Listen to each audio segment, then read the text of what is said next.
ধন্যবাদ এবং স্বাগত জানাচ্ছি আরেকটি ভিডিওতে। আজকের ভিডিওতে আমি কথা বলব অনলাইন এবং অফলাইন কাউন্সেলিং নেয়ার ভিতরে পার্থক্যটা কি? আমি আছি কাউন্সেলিং সাইকোলজিস্ট আশিজুমান রাজু।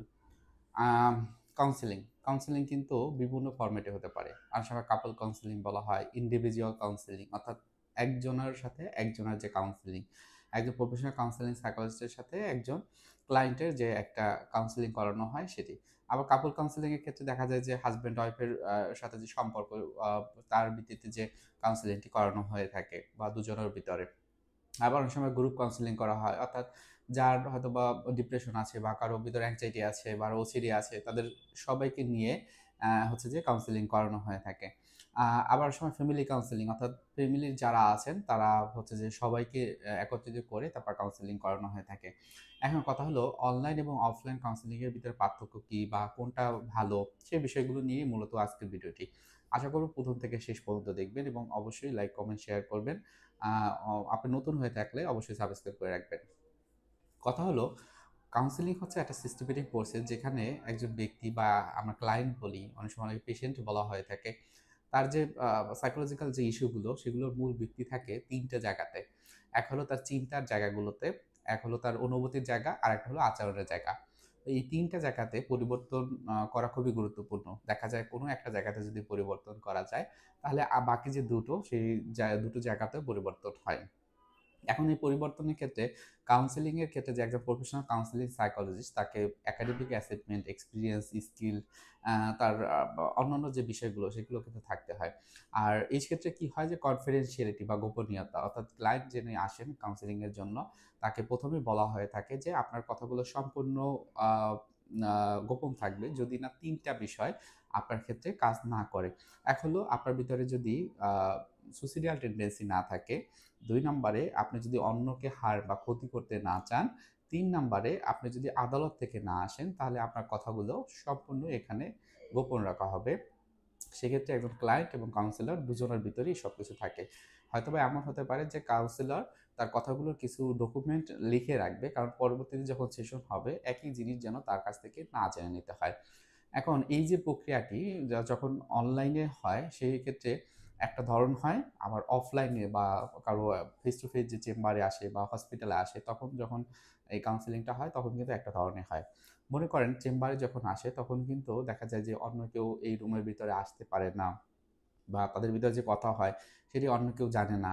আবার দেখা যায় যে এখানে ফেস টু ফেস আমরা করতে পারি। অর্থাৎ তার ফেসিয়াল এক্সপ্রেশন দেখতে পারি এবং সেই ফেসিয়াল এক্সপ্রেশনটা খুবই গুরুত্বপূর্ণ। কেননা আমরা নন ভার্বাল যে বিহেভিয়ার গুলো আছে বা আচরণগুলো আছে সেগুলোকে গুরুত্ব দেই। অর্থাৎ যেটি কথা বলা না, এমনিতে তার ফেসিয়াল এক্সপ্রেশন দেখেও কিন্তু আমরা অনেক কিছু অ্যাসেসমেন্ট করি। যেমন সেক্ষেত্রে কি ব্যবহার করা হয়? তার পোস্চার, গেস্চার, ফেসিয়াল এক্সপ্রেশন, তার অ্যাটেন্ডিং বিহেভিয়ার, সে কিভাবে আমার সাথে অ্যাটেন্ড করছে আমার কথার মাধ্যমে। সো এই বিষয়গুলো কিন্তু আমরা ফেস টু ফেস করতে পারি। এখন এই ক্ষেত্রে কি হয় যে অনলাইনেও কিন্তু এটা করা যায়। যখন ভিডিও কলে কথা বলা হয় তখন কিন্তু একজন ক্লায়েন্টের ফেস টু ফেস এই জিনিসগুলো মেজারমেন্ট করা বা তার দেখা সেটা কিন্তু হয়। এরপর ২য় কথা হলো যে অনেক সময় দেখা যায় যে কনফিডেনশিয়ালিটি বিষয়টি আমরা যে ১ম এই বলেছিলাম, গোপনীয়তার বিষয়টি। অনেক সময় দেখা যায় যে একজন কাউন্সিলর সে তো গোপন রাখবে। তার সে যেখানে বসেই সেশন নিক না কেন, আশেপাশে হয়তোবা কেউ নেই, আপনার কথাগুলো শুনছে না, একজন ক্লায়েন্টের কথা শুনছে না, সেটা কিন্তু সে এটা দেখে। এখন অন্যদিকে কি হয় যে ক্লায়েন্টের দিক থেকে অনেক সময় দেখা যায় যে তাদের ফ্যামিলি মেম্বাররা হয়তোবা থেকে যেতে পারে এবং সেই ক্ষেত্রে কি হয় যে যখন কাউন্সেলিং করায় সে মনে করে যে ফ্যামিলি মেম্বার তো জানে তাহলে আসলে তো আর এটা সমস্যা নেই। আমি তাদের সামনে বসেই বলি। একদম ভুল। এটা কখনোই করবেন না। আপনি যদি ইন্ডিভিজুয়াল কাউন্সেলিং নেন এবং আপনার যে কাউন্সিলর সে যদি বলে যে এই আপনার সাথে আমি বসবো, আপনি যদি চেম্বারে আসতেন তাহলে যেভাবে কাউন্সেলিংটা হতো অর্থাৎ কনফিডেনশিয়াল থাকতো, আপনার আমার কথা কেউ শুনছে না, ঠিক এমন একটা পরিবেশ তৈরি করবেন। কেননা আপনি হয়তোবা জানেন যে আমার কথাগুলো বা আমার সমস্যাগুলো তো আমার ফ্যামিলি জানে।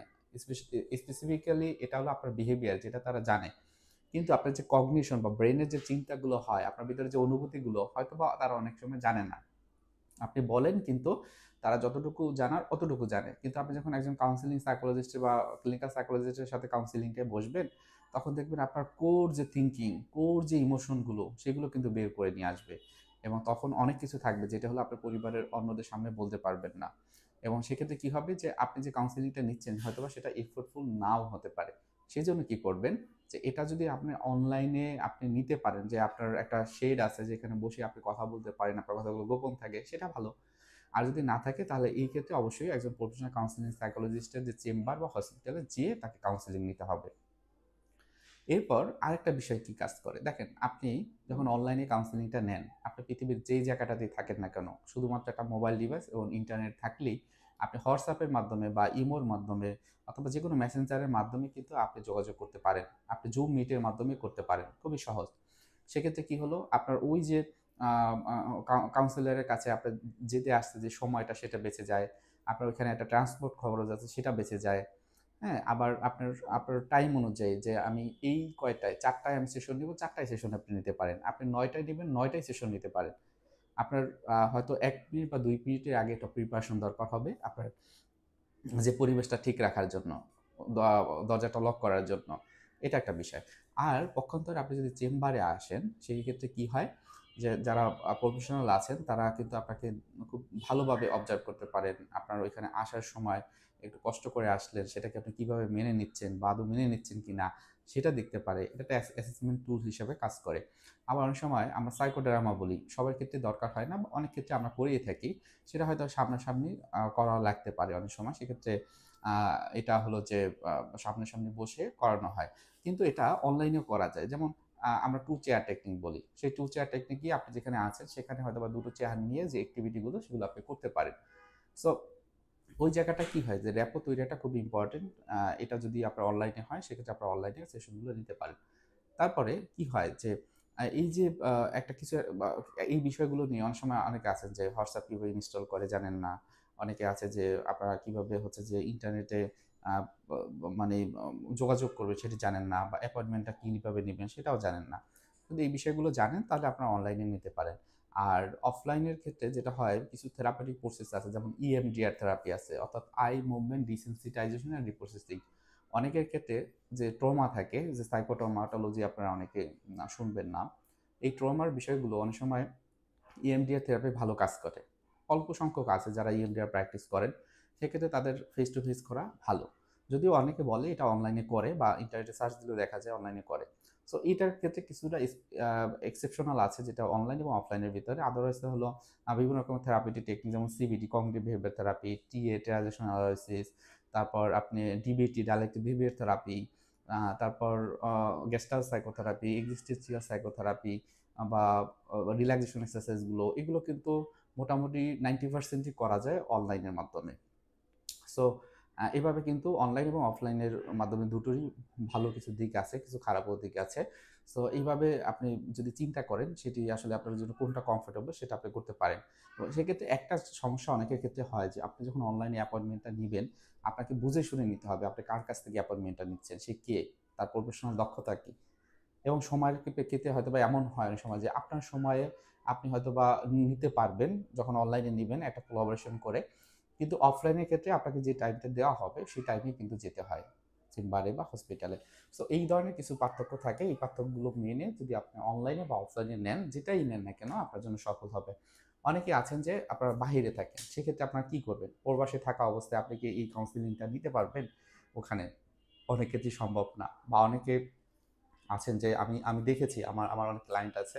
তারা ওই দেশে হচ্ছে যে কাউন্সেলিংটা নেন। এখন ওনাদের যে স্ট্যান্ডার্ডাইজেশন বা কালচারাল ফ্যাক্টর গুলো, সেই ক্ষেত্রে তো আমাদের ফ্যাক্টর থেকে আলাদা থাকে অবশ্যই। সো তখন হয়তোবা এটা মিলবে না। যেমন আমি একটা উদাহরণ যদি দেই, আমার একজন ক্লায়েন্টের ক্ষেত্রে বলা হয়েছে যে তুমি হাসব্যান্ড ওয়াইফ আলাদা করে থাকো। এখন এই থাকা অবস্থায় যে ব্যাপারটা হয়েছে যে তাদের সিস্টেমেটিক ওয়েতে যে তাদের তো হলো গার্লফ্রেন্ড বয়ফ্রেন্ড থাকে হাসব্যান্ড ওয়াইফ হলেও।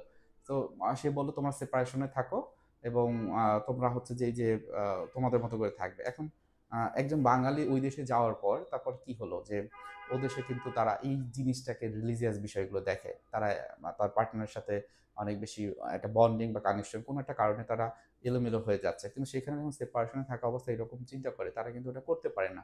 তখন কি হয়? তখন তার শারীরিক এবং মানসিকভাবে কিন্তু আরো বেশি খারাপ থাকে। সো এটা কিন্তু অনেক সময় তাদের ক্ষেত্রে হয় যারা বিদেশে থাকে, যারা সেশন নেন। আবার অনেক ক্ষেত্রে দেখা যায় আমার এরকম আছে যে অনেক বছর ধরে চিকিৎসা নিচ্ছেন। ১ বছর থেকে ৩০ বছর, ৩২ বছর পর্যন্ত চিকিৎসা নিচ্ছেন। কিন্তু তারা স্ট্যান্ডার্ডাইজেশন এর যে বিষয়টা বা কালচারাল ফ্যাক্টরটা সেটা কিন্তু বাংলাদেশের থেকে আলাদা। তখন কিন্তু ওই যে বিষয়গুলো তারা কিন্তু আইডেন্টিফাই করতে পারে না। এটা একটা কিন্তু ল্যাকিংস থেকে যায় তারা হচ্ছে যে বিদেশে থাকে। সেক্ষেত্রে আপনারা ওই দেশে থাকা অবস্থায় আপনি যদি এই দেশে যারা বাংলাদেশে যারা আছেন যে প্রফেশনাল কাউন্সেলিংটা করে থাকেন তাদের কাছ থেকে যদি নিতে পারেন সেটা আপনাদের ক্ষেত্রে অনেক ভালো হয়। কারণ এখানে এসে আপনি যে প্রতি সপ্তাহে একটা করে কাউন্সেলিং সেশন নেওয়া বা একজন সাইকিয়াট্রিস্টের কাছে প্রতি সপ্তাহে আসা এটা কিন্তু সম্ভব হয় না। সো আপনাদের ক্ষেত্রেও এই যে কাউন্সেলিং এর যে বিষয়টি অনলাইনে আপনারা নিতে পারেন। এর মাধ্যমে প্রোডাক্টিভিটি হয় এবং আমি যেই কাউন্সেলিং করেছি অনলাইনে সেখানেও দেখেছি প্রায় 95% কিন্তু যারা রেগুলারলি কাউন্সেলিং নিয়েছে তাদের আর দেশে এসে চিকিৎসা নিতে হয়নি। তারা ওই দেশে থেকেই তাদের যে সমস্যাগুলো সেগুলো রিজলভ করতে পেরেছে। তো আজকে ভিডিও এখানে রাখি। সবাই ভালো থাকেন, সুস্থ থাকেন এবং বেশি, বেশি করে কমেন্ট, লাইক, শেয়ার এবং সাবস্ক্রাইব করে রাখেন। ধন্যবাদ।